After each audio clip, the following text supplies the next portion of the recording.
मूक माटी का स्वाध्याय हम सभी कर रहे हैं। आचार्य विद्यासागर जी द्वारा विरचित। मंगलम भगवान वीरो मंगलम गौतमो गणी मंगलम कुंद कुंदाद्यो जैन धर्मोस्तु मंगलम।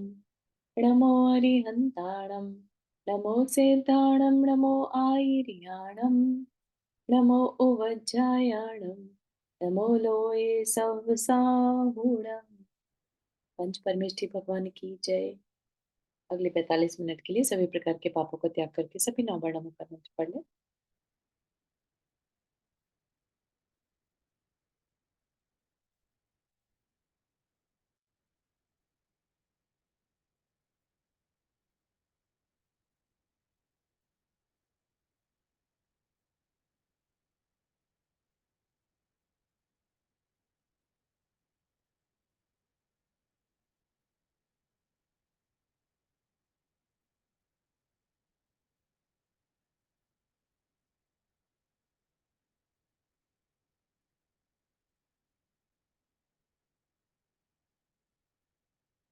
हम्म, तो हमारा पहला खंड, इस मूक माटी के 4 खंड हैं।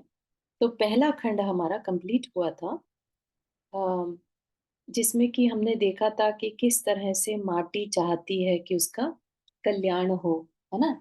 और उसने रियलाइज किया कि ये संसार, ये जो जिंदगी उसे मिली है, जीवन है, ये रहने लायक नहीं है। ऐसे तो नहीं जीना है ना।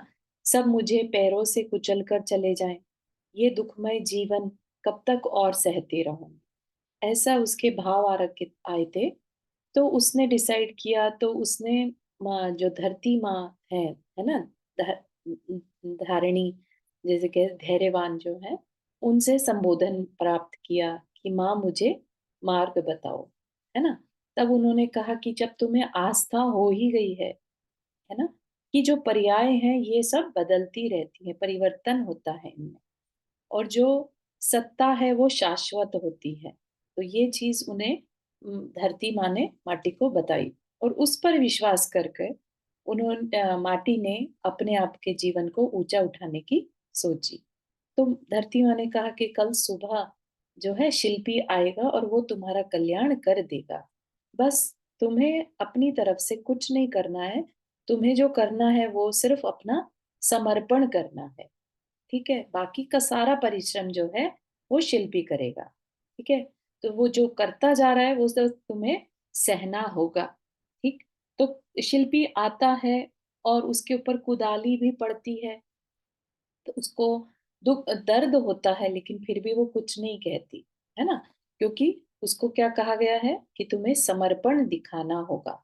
अगर माटी फैल जाए कि नहीं, मुझे नहीं तुम कुदाली से खोद सकते, मुझे नहीं करना ये सब काम, मुझे नहीं दर्द सहना, है ना। या जैसे इसी में हम मुनि महाराज को लगा लें और वो कहे मुझे नहीं केश लॉन्च करना, है ना। तो फिर क्या श्रमण साधना आगे बढ़ पाएगी? अगर हमें जिस रास्ते पर बढ़ना है और उसी के रास्ते पर बढ़ने के लिए जो काम जरूरी है वो ही हम ना कर पाए, तो फिर हम उस रास्ते पर नहीं बढ़ पाएंगे। इवन हमारी गृहस्थी में भी हम जो जिम्मेदारियां लेते हैं, चाहे वो कितना भी कठिन मार्ग हो, हम कभी भी पीछे नहीं हटते। हम कभी ये नहीं कहते कि मुझसे नहीं हो रहा, मुझे करना ही नहीं, है ना। अगर घर में फैमिली मेंबर्स हैं तो हम उनके लिए जो भी बन पड़ता है, राइट, फाइनेंशियली या घर में और घर के काम करके उनकी सपोर्ट करते हैं, राइट। तो चाहे हमसे हो रहा हो नहीं हो रहा, हम करते हैं। ऐसा ही जो माटी है, उसने अपना पूरा समर्पण शिल्पी के आगे कर दिया। ठीक। अब शिल्पी ने उसको छाना, छान कर उसमें से अशुद्धि को अलग किया। क्योंकि अगर मिश्रण होगा, अगर कहीं ना कहीं अंदर में कंफर्ट पाने की बात होगी कि भाई ये भी चलता रहे जीवन और मैं मोक्ष भी पा जाऊं, मेरा कल्याण भी हो जाए, तो ऐसा मिक्सचर नहीं चलेगा, है ना। संसार को छोड़कर ही मोक्ष पाया जा सकता है, संसार में रहकर मोक्ष नहीं पॉसिबल है। ठीक है ना। तो ये मिक्सचर नहीं चलेगा कि मुझे बेस्ट ऑफ बोथ वर्ल्ड मिल जाए, एक को हमें छोड़ना होगा। तो ऐसे ही माटी को भी छान कर उसको उसमें से कंकर को अलग किया गया। ठीक है ना।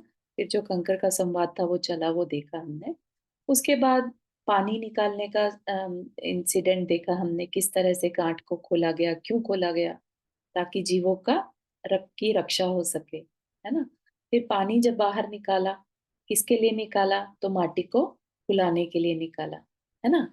माटी को फुलाकर उसका रूप बदलने के लिए उसमें पानी मिलाया। पहले जो था उसका एग्जिस्टेंस पहले से अब कुछ और हो जाएगा। तो उसके लिए उसमें शीतल जल मिलाया गया, माटी को फुलाया गया, ठीक है ना? उसके गुणों को निखारने के लिए, ठीक? फिर वो जल के लिए जब बाल्टी अंदर डाली थी तो वहां पर एक मछली भी आ जाती है ना? मछली चाहती है कि बस अब मुझे इस अंधकूप में और नहीं रहना, और मुझे समाधि मरण करना है। तब माटी ने उसको समझाया कि समाधि मरण समय अनुसार होता है, ऐसे जब चाहे हम समाधि मरण की बात करने लगे तो वैसा नहीं, है ना? तो तब तक क्या करना?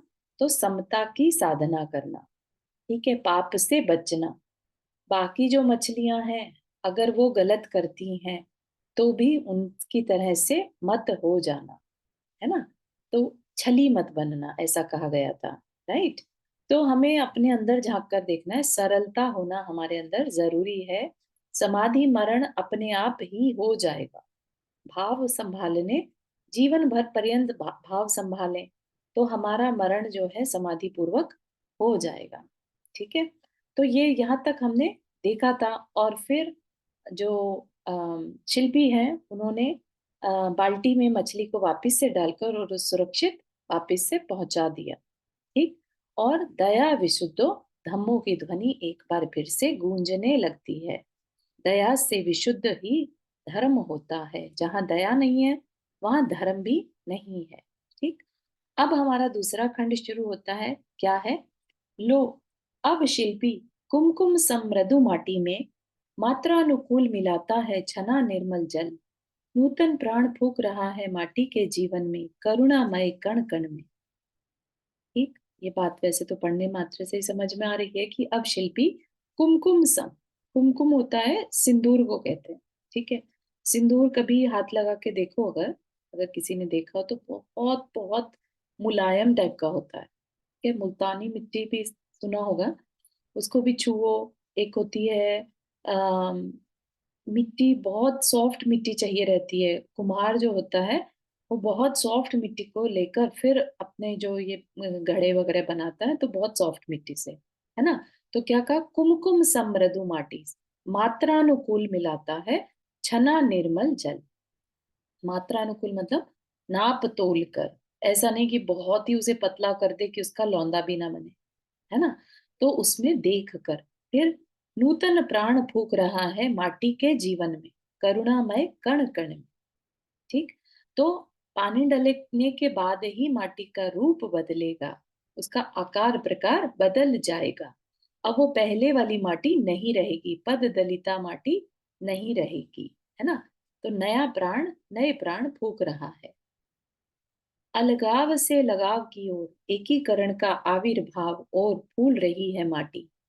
जल तत्व का स्वभाव था, वह भाव इस समय अनुभव कर रहा है ठहराव का।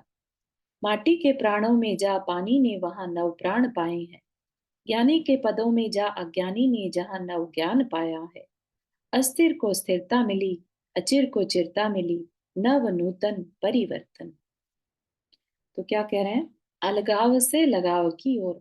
किसका अलगाव था? जल अलग था और माटी अलग थी, है ना? और अब क्या हो गया? दोनों एक दूसरे में मिल गए, एकीकरण का आविर्भाव हो गया।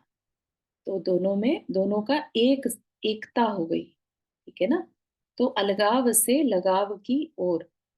हम भी जब समर्पण करते किसी से तो क्या कहते हैं उसे? भक्ति, है ना? अलगाव यानी विभक्त, और लगाव भक्त, है ना? तो हम पहले अलग थे, हम अपने आप को भगवान से अलग समझ रहे थे। अब हम में लगाव हो गया तो एकीकरण हो गया, तभी जाके हमारा भी जो है रूपांतरण होगा, है ना? हम जैसे हैं फिर हम वैसे नहीं रहेंगे। तो फूल रही है माटी, माटी का रूप परिवर्तन हो रहा है। और जो जल था उसका स्वभाव क्या था? उसका स्वभाव तो बहना रहता है, राइट? और वो कैसा अनुभव कर रहा है इस समय? ठहराव का।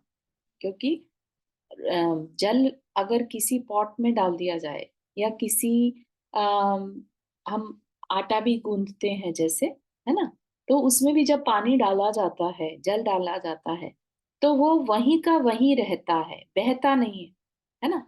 तो इस लगाव में अब जो ओरिजिनल स्वभाव था हमारा, ओरिजिनल अभी तक हम किस स्वभाव में रह रहे थे? हम अपने विभाव स्वभाव में रह रहे थे, वो हमारा स्वभाव बन चुका था। लेकिन अब इस एकीकरण से, अब इस भक्तपने से हमें क्या हो रहा है? हमें ठहराव महसूस हो रहा है। हमें जो चलाए मानता थी, हमारा जो मन इधर उधर भटकता रहता था, अब उसमें ठहराव आ रहा है। ठीक। माटी के प्राणों में जा पानी ने वहां नव प्राण पाए हैं। तो पानी का भी रूप बदल गया, पानी का स्वभाव बदल गया, है ना? तो नए प्राण जैसा उसका जीवन हो गया। तो माटी के साथ मिलने के कारण पानी को भी नया रूप मिल गया। ज्ञानी के पदों में जा अज्ञानी ने जहां नव ज्ञान पाया है। जैसे ज्ञानी के पदों, पदों मतलब पाद मूल में या पैरों में या उसके पास में बैठकर उसकी आज्ञा में, है ना, अज्ञानी को क्या मिलता है? नया ज्ञान। नया ज्ञान हमारी एक तरह से नई पर्सनालिटी को रिप्रेजेंट करता है। जब हमें किसी चीज की नॉलेज हो जाती है, फॉर एग्जाम्पल हम डॉक्टर की पढ़ाई कर रहे हैं, है ना, हम डॉक्टर बन गए, पहले नहीं थे, अब हम डॉक्टर बन गए, तो क्या होगा? हम एक नई उपाधि मिल गई, एक नया जीवन, एक नई पहचान। अब हमारी पहचान क्या हो गई? डॉक्टर साहब, है ना? तो क्या हुआ ये? किससे पॉसिबल हुआ? ज्ञान से, राइट? तो ज्ञान से, नए ज्ञान से हमें नया रूप मिल गया। अस्थिर को स्थिरता मिली। जो अभी तक मन विचलित हो रहा था, मुझे क्या करना है, क्या करूं, मैं कहाँ जाऊं, वो सब कुछ को स्थिरता मिल गई। अभी तक जो भटक रहे थे, अचिर को चिरता मिली, है ना? जो बहुत समय से नहीं पाया था, वह भी पा लिया। नव नूतन परिवर्तन, एक नया, बिल्कुल नया, जो कभी नहीं किया था ऐसा परिवर्तन मिल गया। ठीक। फिर क्या कह रहे हैं? तन में चेतन का चिरंतन नर्तन है यह, वह कौन सी आंखें हैं किसी की, कहाँ क्या है, जिन्हें संभव है इस नर्तन का दर्शन यह। ठीक। तो यहाँ पर आध्यात्म आ गया। क्या कह रहे हैं? तन में चेतन का, इस शरीर में चेतन जो है, उसका चिरंतन नर्तन, नर्तन मतलब नृत्य, है ना? नृत्य का यहाँ पर क्या रिप्रेजेंटेशन है? कि जो आत्मा है वो बार बार शरीर बदल बदल कर, जैसे एक नृत्य करने वाला, है ना, बार बार अपनी ड्रेस बदलता है, ऐसे ही ये चेतन सदैव से अपना ये ड्रेस यानी शरीर बदलता आ रहा है ना? तो चिरंतन, चिरंतन मतलब चिरकाल से, चिरंतन नर्तन है ये। तो ये लेकिन देख कौन पाता है? ठीक है ना? आदिनाथ भगवान के केस में जब हमने देखा था, वैराग्य के क्षणों में नीलांजना का नृत्य देखते हुए उन्होंने पहचान लिया कि ये जो अभी नीलांजना थी, जो देवी थी, वो अब दूसरी देवी आ चुकी है ना? इतना माइन्यूट, बारीक सा, चाहे शरीर सेम था देखने में, है ना, रूप रंग सब कुछ सेम था, लेकिन फिर भी आदिनाथ भगवान ने पहचान लिया। तो ऐसी आंखें किसके पास हो सकती हैं जिन्हें संभव है इस नर्तन का दर्शन? यह, ठीक है ना? तो इसके लिए कुछ अलग सी दृष्टि चाहिए, जिसको हम क्या कहते हैं? सम्यक दर्शन। ठीक है ना? तो वह कौन सी आंखें हैं? तो हमें श्रद्धा की आंखों से देखना होता है इस तन में चेतन को। ठीक। किसी की कहा क्या है, जिन्हें संभव है इस नर्तन का दर्शन? है सिर्फ श्रद्धा की आंखों से ही वह चेतन का नर्तन देखा जा सकता है। ठीक है। हाँ, अब चलती शीतकाल की बात है, अवश्य ही इसमें विकृति का हाथ है। पेड़ पौधों की डाल डाल पर पात पात पर हिमपात है, और इसी की हाँ में हाँ मिलाता प्रकृति के साथ मलिन मना कलिल तना बात करता बात है। कल कोमल कायाली लतिकाएं ये शिशिर छुअन से पीली पड़ती सी पूरी जल जात है। यहाँ पर अब क्या कह रहे हैं, बेसिकली जो शिल्पी का की कथन चल रहा है, शिल्पी ने अब पानी डाल दिया है माटी में, लेकिन एट द सेम टाइम किस तरह का एनवायरनमेंट है वहां पर, ठीक है। तो वो एनवायरनमेंट की बात कर रहे हैं कि जो एनवायरनमेंट है वो शीतकाल का है, ठंडी का काल है ना। इसीलिए धूप भी अच्छी लग रही है वहां पर, उसके प्रांगण में जो धूप आ रही है वो अच्छी लग रही है। क्यों अच्छी लगेगी, शीतकाल में धूप अच्छी लगती है, थोड़ी गर्माई मिल जाए, है ना। तो अब शीतकाल की बात है, और क्या हो रहा है, विकृति, ऐसा लग रहा है जैसे कुछ विकृति है। क्यों, क्योंकि पेड़ पौधे जो हैं वो सब पत्ते पत्ते पर क्या हो रखा है, हिमपात, बर्फ पड़ी हुई है, इतनी ठंडी का समय है ना। और इसमें हाँ में हाँ मिलाता प्रकृति के साथ मलिन मना कलिल तना बात करता बात है। बात मतलब हवा भी ठंडी जो चल रही है इस टाइम, विकृति और प्रकृति दो चीजें होती हैं, है ना। तो प्रकृति की ही विकृति की बात चल रही है, ठीक है ना। प्रकृति का काम क्या था, पेड़ पौधे बड़े करना, है ना, दैट इज प्रकृति। लेकिन अगर हिमपात पड़ जाए तो पत्ते भी जल जाते हैं, ठीक है ना। तो वो क्या हो गया, वो विकृति हो गई। तो प्रकृति के साथ मिलकर वात भी क्या कर रहा है, मलिन मना कलिल तना, सब कुछ खराब कर दिया, ठंड में सब कुछ काला पड़ गया। कल कोमल कायाली, काया जिसकी कोमल काया वाली लता लतिकाएं थी, वह भी शिशिर छुअन से पीली पड़ती सी और पूरी जैसे जल ही गई हो, है ना। बहुत ज्यादा ठंड पड़ती है जब कहीं पर भी, तो बर्फ जहां जहां पड़ती है वहां सब पेड़ ऐसे लगते हैं जैसे जल से गए हों, है ना। जब फिर स्प्रिंग का वेदर आता है, तब वो जब बर्फ पिघलती है तब जाके उसमें नए पत्ते फिर से निकलते हैं। तो हिम का जो समय है वो एक तरह से विकृति का समय हो ऐसा लगता है, प्रकृति का न होकर विकृति का लगता है, क्योंकि सब कुछ जला जला सा लगने लगता है, ठीक है।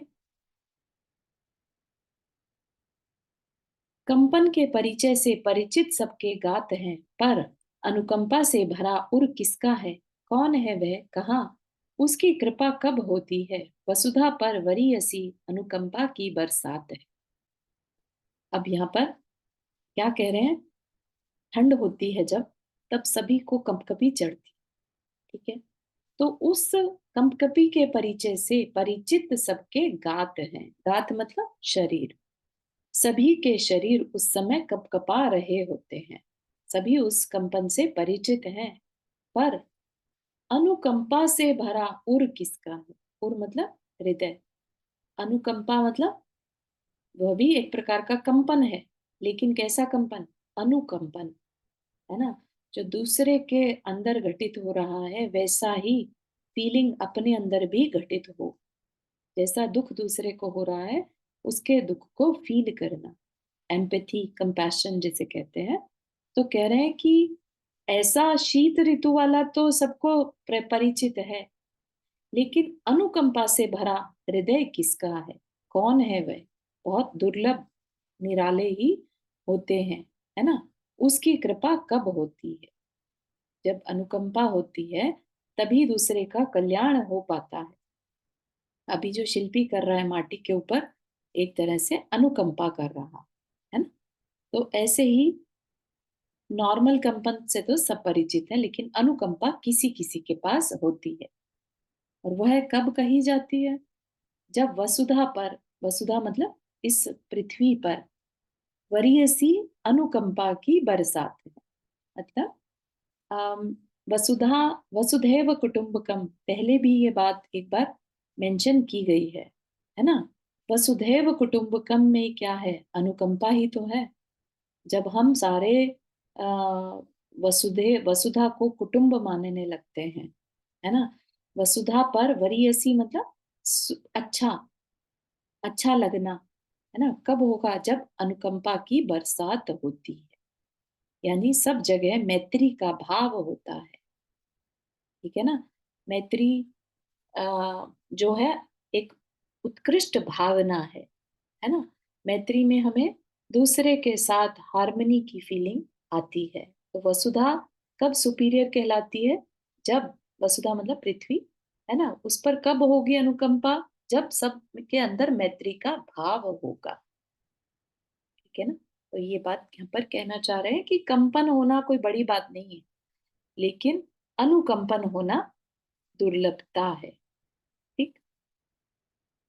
गीत काल में कब थे दीक्षित भी, शिक्षित कब थे प्रशिक्षित भी, फिर भी अभ्यासी सम नर्तन करते सबके दांत हैं। दिन में सिकुड़न हो आई है, प्रभाकर की प्रखरता भी डरती बिखरती सी लगती है, और ऊपर होकर भी नभ में प्रभाकर नत मात है।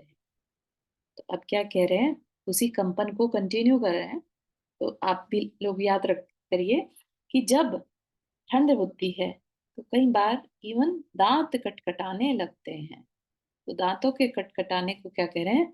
नर्तन करते सबके दांत हैं। ठीक है। अब यहाँ की तरह से भारत में तो ऐसा नहीं है ना कि सबके पास एसी हो, हीटर हो, है ना? या भारत में हर जगह पर इवन रूम हीटर्स ही अवेलेबल हो, ऐसा नहीं रहता। राइट? क्योंकि मोस्टली पॉपुलेशन क्या है? 70% जनसंख्या गांवों में रहती है। राइट? तो उस शीतकाल का समय जब है, उसमें जब लोग कप कपाते हैं और उनके दांत भी खटखटाते हैं, तो उसके लिए कह रहे हैं कि कब दी थी दीक्षा, कब शिक्षित प्रशिक्षण दिया? कभी भी नहीं नृत्य का। फिर भी दांत नृत्य कर रहे हैं, बिना प्रशिक्षण के, बिना शिक्षण के, है ना? तो क्या है ये सब?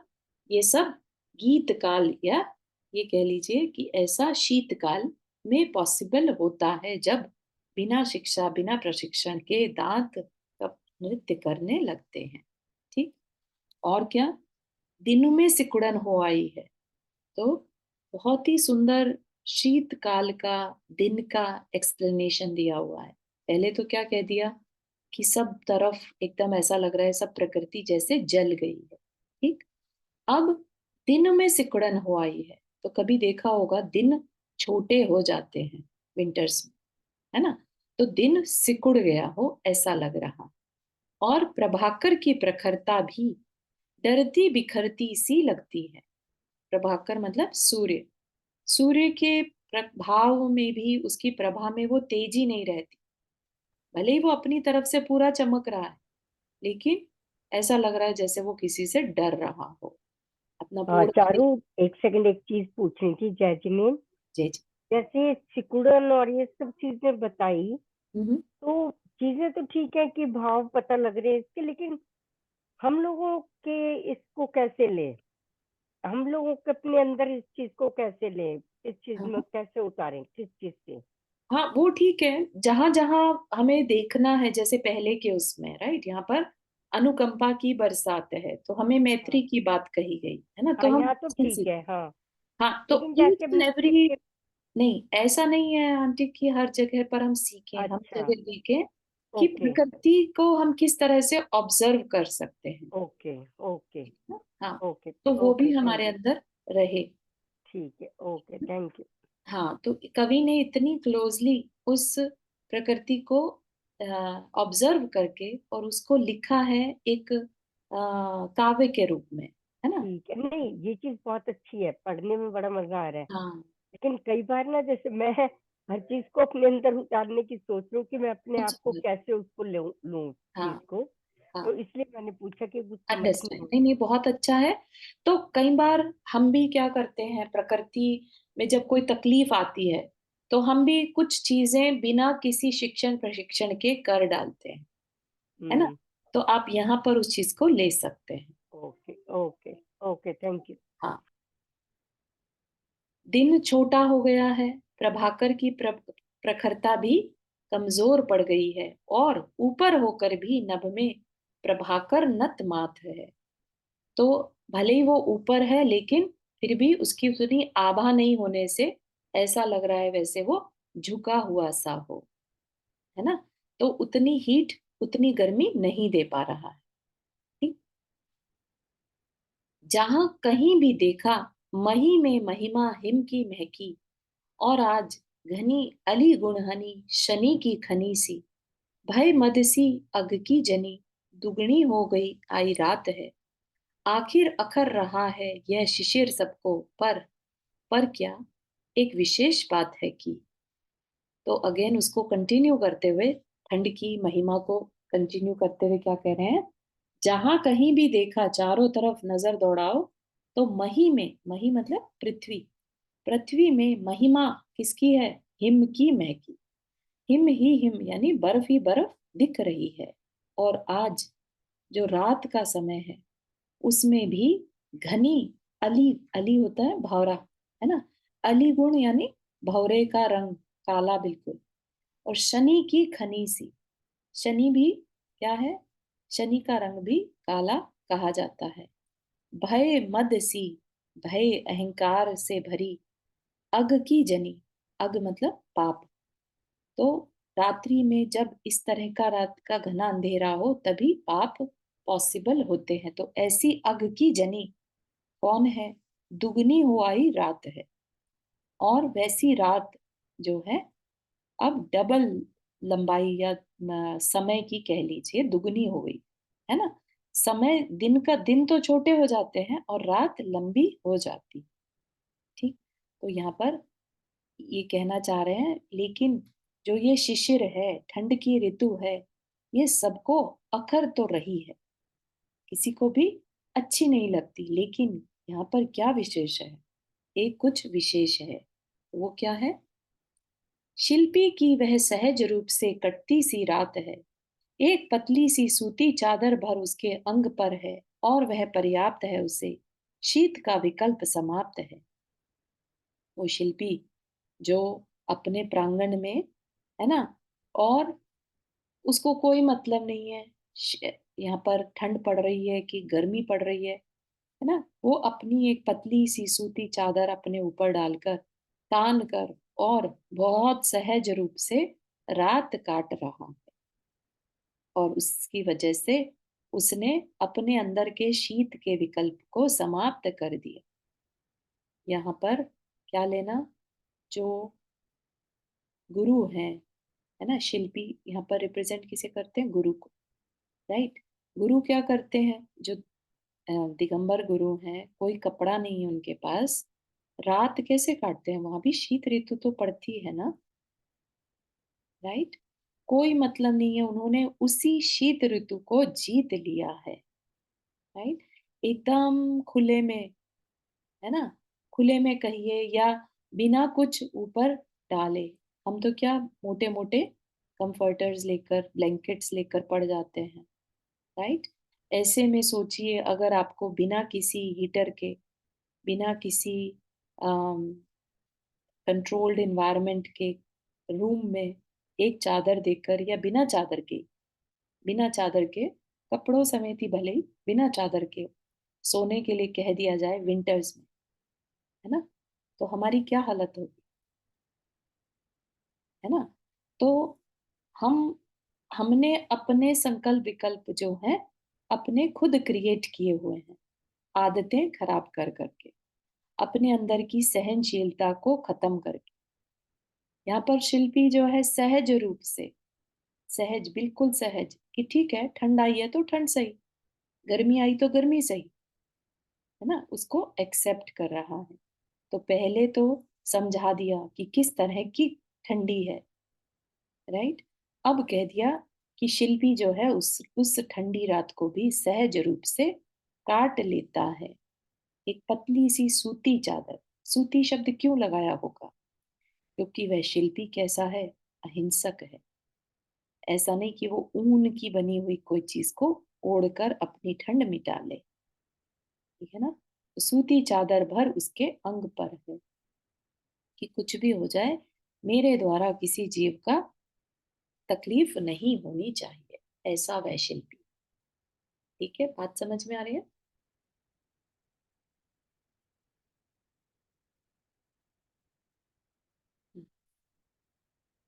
फिर भी लोक उपचारवश कुछ कहती है माटी शिल्पी से, बाहर प्रांगण में ही क्या, में ही काया तो काया है, जड़ की छाया माया है, लगती है जाया सी, सो कम से कम एक कंबल तो काया पर ले लो ना, ताकि। और अभी इसने इनकम्प्लीट सेंटेंस छोड़ दिया, है ना।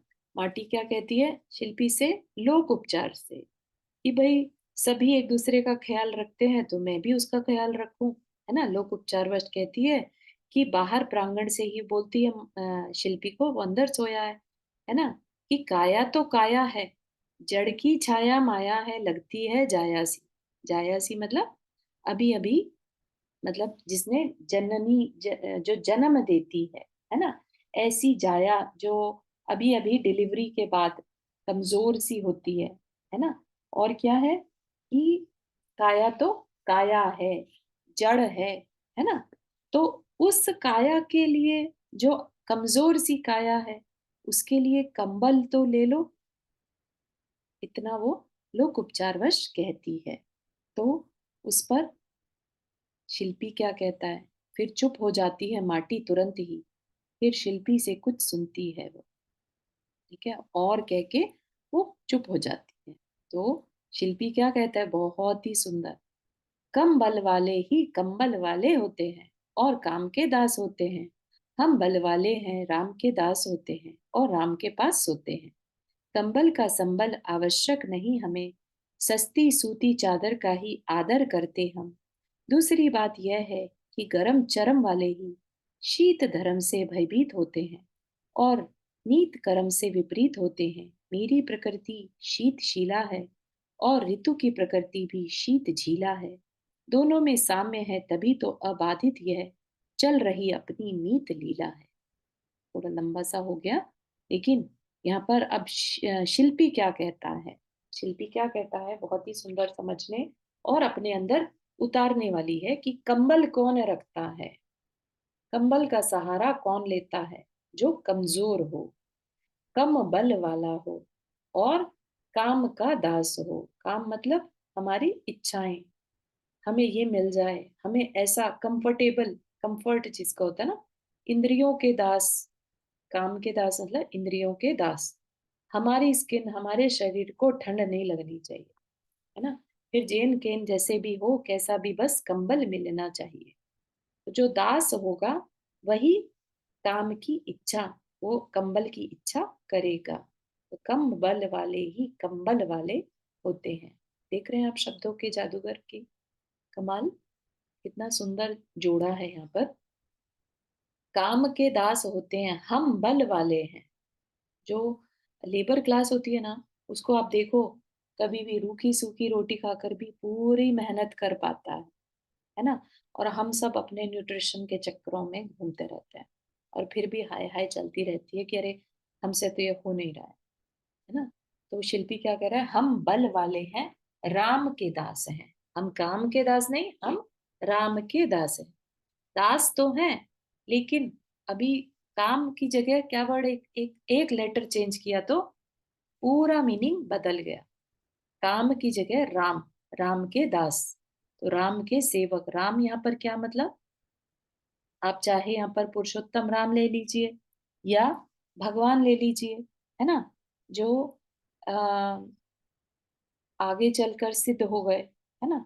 तो वैसा भी आप ले सकते हैं, राम के दास होते हैं और राम के पास सोते हैं, मतलब हर समय उनका चिंतन में राम रहते हैं। तो रात के टाइम भी राम साथ में रहेंगे, है ना। हम्म। चारू जी आपने हाथ रेस किया। जय जिनेन्द्र जय जिनेन्द्र। जी। बहुत अच्छा ये पैराग्राफ था, बहुत अच्छा रियलाइज़ कर रहे हैं कि मतलब अब एकदम से इट्स आई ओपनर कि हमारे अंदर कितनी कम मतलब हम्म। बल है, कितनी सारी चीज़ों में हम अटके हुए हैं, एकदम उस चीज़ के लिए आई ओपनिंग है। हम्म। बहुत अच्छा लगा, इसलिए मुझे लगा कि मैं एक बार कह दो। बोलूँ। जी। Thank you so much. नहीं नहीं, thank you for sharing. And definitely मतलब ये चीज़ें हमारे लिए हम पहचान नहीं पाते हैं और अपने कंफर्ट के बढ़ाने में लगे रहते हैं, है ना? कि बस लाइफ ना बिल्कुल कंफर्टेबल होनी चाहिए, हमें और कुछ नहीं चाहिए, लाइफ कंफर्टेबल हो। तो ये चीज़ हमारे कम बल को कमज़ोर करने वाली होती है, ठीक है ना? एक बार हमें पंखे के बिना रहने की या एसी के बिना रहने की आदत पड़ जाए, आप देखिए कि हमारा अंदर से बल कितना बढ़ जाता है। ठीक है ना? और वो ऐसे लोग जो यहाँ पर क्या कह रहे हैं, राम के दास हैं और राम के पास हैं। तो हमारा जो संबल है ना? हमारा जो बल है, हमारी जो शक्ति है, साहस है, वो प्रभु की निकटता से है। ठीक है अनु, ना? एक चीज़ शेयर करूँ मैं? हाँ, कल क्या हुआ, यहाँ बहुत गर्मी थी, हाँ, हाँ। तो बड़ी परेशानी हुई। मैंने कहा सर्दी में भी परेशान, गर्मी में भी परेशान। फिर आया दिमाग में कि महाराज जी लोग कैसे रहते होंगे सर्दी में, ना गर्मी में, ऐसे तपती गर्मी में विहार करते रहते हैं। तो मुझे लगा मुझे नहीं सोचना इस चीज के बारे में, मुझे भी अपनी हिम्मत रखनी है, गर्मी है तो गर्मी है। बहुत सुंदर, बहुत ही सुंदर। यही चीज़ यहाँ पर कही जा रही है और कहने का प्रयास किया जा रहा है कि हम अपनी उन इच्छाओं के दास ना बनकर, है ना? अपने कंफर्ट के दास ना बनकर बल गेन करें। अपने अंदर ही सारी शक्तियाँ हैं। हम ही में से मुनि बनते हैं, है ना? हम मनुष्यों में से ही जो परिचय 22 परिचय सहने वाले मुनि होते हैं, हम ही में से बनते हैं। तो वो कैसे बन जाते हैं? वो अपने बल को बढ़ाते चले जाते हैं, अपनी इंद्रियों पर कंट्रोल करके, अपने काम पर कंट्रोल करके, इच्छाओं पर कंट्रोल करके। नहीं मिल रही तो नहीं सही, जैसा मिल गया वैसा सही, है ना? तो ऐसा करते-करते क्या होगा? राम के पास कंबल का संबल आवश्यक नहीं हमें, सस्ती सूती चादर का ही आदर करते हम। तो हमें उस कंबल के सहारे की ज़रूरत नहीं है। एक बार सहारे की आदत पड़ जाए ना, तो हम अपने ही अम, ताकत को पहचानते भी नहीं हैं, है ना? कई बार देखा होगा कि कुछ लेडीज़ जो हैं, है ना? जो घर में ही रहती हैं हमेशा से, अपनी मदर्स को ही देख लीजिए, जो एक बार गिव अप कर देती है ना, कि हस्बैंड ने जो लाकर दे दिया, कर दिया, वो उतने में ही खुश हैं। है ना? अब कभी तकलीफ भगवान ना करे कभी तकलीफ आती है, तो उन्हें लगता है कि वो किसी काम की नहीं है, उनसे कुछ नहीं होने वाला। लेकिन फिर जब वो रियलाइज़ करती हैं कि क्यों नहीं होने वाला? ऐसा क्या है जो मैं नहीं कर सकती? है ना? और फिर वो अपनी शक्ति को वापस से इम्प्रूव करते हैं, थोड़ी-थोड़ी तकलीफें, नए-नए तरीकों से काम को फिर से सीख कर, अपने अंदर कॉन्फिडेंस को लाती हैं, राइट? तो फिर वो देखिए थोड़े टाइम के बाद आप ये कह ही नहीं सकते कि ये वही पर्सन है, जो अभी कुछ दिन पहले हर चीज़ के लिए दूसरे पर डिपेंडेंट, ठीक है ना? तो डिपेंडेंसी हमें कमज़ोर बनाती है। तो यहाँ पर क्या कह रहे हैं? कंबल का संबल आवश्यक नहीं। हमें जो अहिंसक तरीके से, जो सहज रूप से मिला है, हम उसी का आदर करते हैं। हम उसी में अपना विश्वास रखते हैं। ठीक है?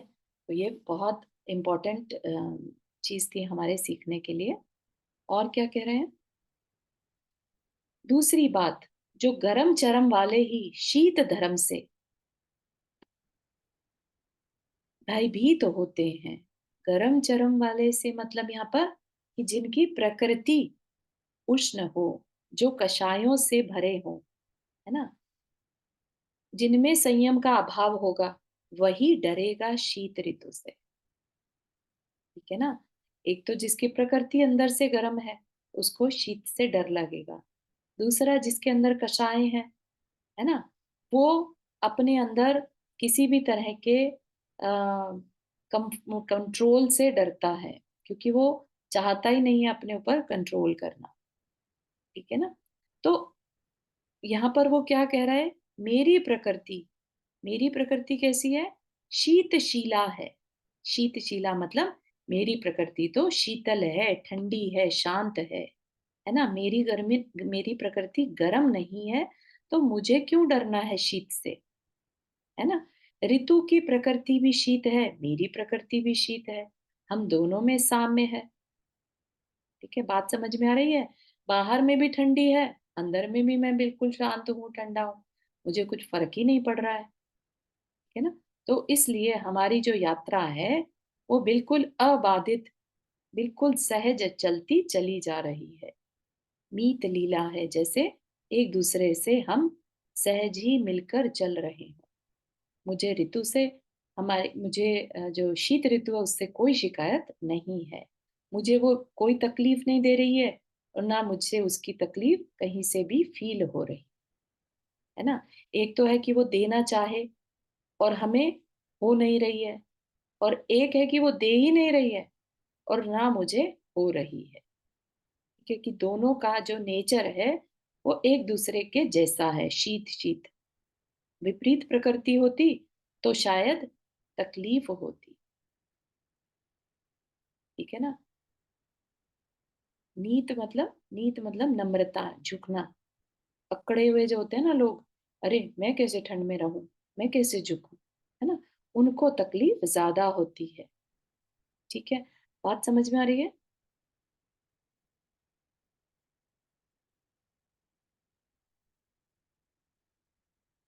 चारू जी आपने हाथ रेज़ जी। किया। हुँ, हाँ, तो महाराज जी वग़ैरह भी जैसे मतलब सच में इसी उसमें हम अगर वो करें तो महाराज जी वग़ैरह इतनी ठंड में भी रह लेते हैं। तो क्या सच में ऐसा होता है क्या कि अगर हमारा मन शांत रहता है तो हमें वेदर के चेंजेस से मतलब बॉडी का उतना वो नहीं फ़ील होता? देखो 2 चीज़ें हैं, ऐसा नहीं है कि उन्हें ठंड नहीं लगती, ठीक है? वो अपनी साधना में इस शरीर को उतना महत्व नहीं देते, है ना? और दूसरे पर डिपेंडेंसी ना हो। जैसे यहाँ पर क्या है, कंबल पर संबल, कंबल का संबल, कंबल पे डिपेंडेंसी हो गई। कोई देगा कंबल, फिर कल को कंबल लेट से फट गया, कुछ है, तो उन्हें दूसरे पर डिपेंडेंट रहना होगा। ये डिपेंडेंट नहीं रहेंगे तो एटलीस्ट कंबल पे डिपेंडेंट है, राइट? कल को कंबल नहीं है, फट गया, लोग नहीं है आस-पास, तब वो जो सर्दी है ना, वो उनसे सहन नहीं होगी। विकल्प होंगे तो उनकी साधना में डिस्टर्बेंस आ जाएगा। ऐसा नहीं होता साधु के साथ कि जहाँ पर सुविधा है वहां तो चला लो काम, सब कुछ रख लो अपने पास, हीटर भी रख लो, अपना कंबल भी रख लो, अच्छा बेड भी रख लो, सब कुछ कर लो, और फिर जब वहां से विहार हो जाए तो फिर कुछ नहीं मिले तो फिर क्या करो? यही तो हमारी स्थिति है ना, ये तो। हमें सब कंफर्ट मिलते हैं तो हमें डिस्कम्फर्ट में जाकर रहने की आदत नहीं रहती, और रहना पड़ जाए तो इतने विकल्प, इतने संक्लेश होते हैं कि हम अपने थोड़े बहुत जो पुण्य करते हैं उसको भी वहां पर खत्म कर लेते हैं, ठीक है ना? और मुनि महाराज का गोल क्या है? मुनि महाराज का गोल तो अपने कर्मों को काटना है। तो ये जो ठंडी आई है, महाराज जी क्यों इनफैक्ट सर्दी में पर्वत की शिला पर जाकर अ, तपस्या करते हैं। जब वो ठंडी हवा उनकी बॉडी को छूती है, क्या फ़ील करते हैं? जैसे कर्म की निर्जरा हो रही है। वो कष्टों को और बुलाते हैं बल्कि। मतलब वो उसको मतलब टॉलरेट करने की हाँ, प्रैक्टिस करते हैं। स्थिति को भी बढ़ाते हैं, साथ ही वो कर्म की निर्जरा भी पर भी नज़र रखते हैं। स्पेशली फिर वर्षा ऋतु होती है तो पेड़ के नीचे बैठते हैं। जब सिर पे पानी की बूँदें टप-टप टपकती हैं ना, तो बहुत डिस्टर्बेंस होता है। बहुत अनॉय करती हैं, वो इरिटेट करती हैं। लेकिन वो उसमें भी शांत भाव से अपने ध्यान को बिना विचलित किए फ़ोकस करने की कोशिश करते हैं। तो अपने पुण्य को वो एक तरह से परीक्षा करते रहते हैं, राइट, ठीक है ना? थैंक यू चारू जी। हाँ। चारू जी, मीत का अर्थ क्या बताया? मीत मतलब मित्रता, मीत, मित्रता, ओके। मीत है ना, अपनी मीत लीला है। जैसे हम तो यार कहते हैं ना, जैसे हाँ, कोई हमें तो कोई फ़र्क ही नहीं पड़ता, एक-दूसरे का हम ध्यान रख, अपने में ही वो अपने ही अ, मीत मतलब अ, फ्रेंडशिप है ना, तो मैत्री, कि भई वो मुझे तंग नहीं कर रही, मैं उसे तंग नहीं कर रहा, हाँ, उस टाइप से, हाँ, है ना? ठीक है। हुँ, ठीक है, तो आई थिंक यहीं तक रखते हैं, फिर अगला जो पैराग्राफ है थोड़ा डिटेल में जाएगा, इम्पोर्टेंट है ये, काफ़ी अच्छा है, ठीक है? तो यहीं तक रखते हैं, यहाँ तक क्या हाँ, किसी बहुत की सुंदर है, ऐसे लगता है कि सुनते ही जाओ आपने। सुनते ही चलो। मिठास है, ऐसा लगता और है। आप बहुत अच्छा बता रहे हो, इतना अच्छा नहीं। ऐसा तो कुछ नहीं है, देखो लिखा ही इतना अच्छे से है कि नहीं, बता। लिखा बहुत अच्छा है, लेकिन समझ में नहीं वही आएगा ऐसे उसका भी पढ़ के। फर्क पड़ता है, उसका भी हाँ होता है। हाँ, नहीं ठीक है, अच्छा है, थैंक यू सो मच, आप लोग को बहुत अच्छा अच्छे से मतलब पता लग जाता है आपके बोलने का। Thank you, appreciate. तुम जो मीनिंग समझा रही हो ना, पहले मैंने पढ़ के देखा था, कुछ समझ नहीं आया था, लेकिन जो मीनिंग बताती हो ना साथ साथ में, तो उससे पता लगता है, फिर अपने अंदर उतारने का लगता है। अब आप इसे कभी भूलेंगे नहीं, इतना हो हाँ। गया ना, आप इसे कभी नहीं भूल सकते मुफ्त माटी को। बिल्कुल। हाँ, अभी पूर्णमती माता जी का ये सुनते हैं ना प्रवचन, तो उसमें वो एवरी प्रवचन में 1-2 लाइन्स वो तो मुखमाटी की बताती ही है, वो तो अच्छा अच्छा, माता जी का। हाँ, बहुत अच्छा। मतलब आप जैसे बताते हो ना, लाइक भाव लगते हैं अच्छा, कि चलो वो चलिए, है बहुत नहीं। अच्छी बात है, thank you for sharing your thoughts, you know it makes me more motivated कि मैं इसको कंटिन्यू भी रखूं और करते रहें ऐसे, ये बात है ना। चलिए, जिनवानी स्तुति। जवानी के ज्ञान से सूझे लोकालोक, सो वाणी मस्तक धरो सदा देत बुधो। हे जिनवाणी भारती तो ही जपो दिन रैन, जो तेरा शरण आ गए सो पावे सुख चैन। लाभ आनंद करना।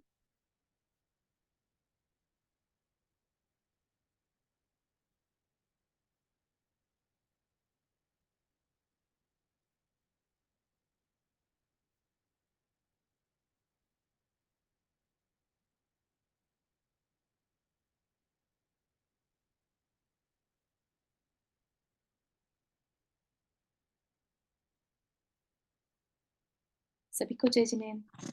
जय जय जिनेन्द्र। जय जिनेन्द्र सभी को। कल का स्वाध्याय सुबह के जय टाइम होगा। जिनेन्द्र। जय जिनेन्द्र सभी को। जय जिनेन्द्र सभी को। जय जिनेन्द्र।